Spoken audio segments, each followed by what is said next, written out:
সাহসী, জ্ঞানী, কিন্তু অদ্ভুত নীরব। তার চোখে যেন সব সময় এক যুদ্ধের প্রতিচ্ছবি লুকিয়ে থাকে। রাজকন্যা, রাজকন্যা, ভয়ানক খবর আছে। কি হয়েছে কিরণ? এভাবে কাঁপছো কেন?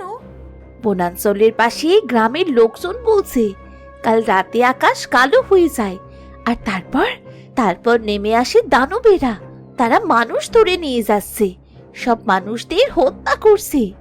দানব? কিন্তু রাজ্যের প্রাচীর তো সুরক্ষিত, এ কি করে সম্ভব? কেউ কিছু বুঝতে পারছে না তারা কোথা থেকে এলো। অনেক সৈনিকও আর ফিরে আসেনি। কিরণ, মহারাজকে খবর দাও। আমি এক্ষুনি মহারাজের কাছে যাচ্ছি। সোনালী আসনে বসে আছেন মহারাজ। চারপাশে সভাসদরা আতঙ্কিত মুখে আলোচনা করছে। নতুন রানী নীলাঞ্জনা ঢুকে পড়ে সেখানে। নীলাঞ্জনা, আমি জানতাম তুমি আসবে। খবরটা কি তুমি শুনেছ?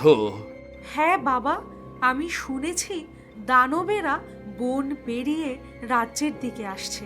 কিন্তু তারা কারা, কি চায়? তারা নিজেদের অন্ধকার রাজ্য বলে পরিচয় দেয় মহারানী।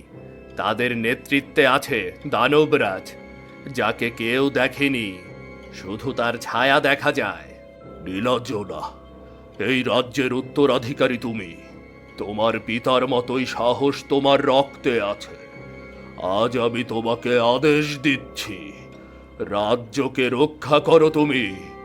দানবের বিরুদ্ধে যুদ্ধ ঘোষণা করো। আমি রাজ্যকে রক্ষা করব বাবা।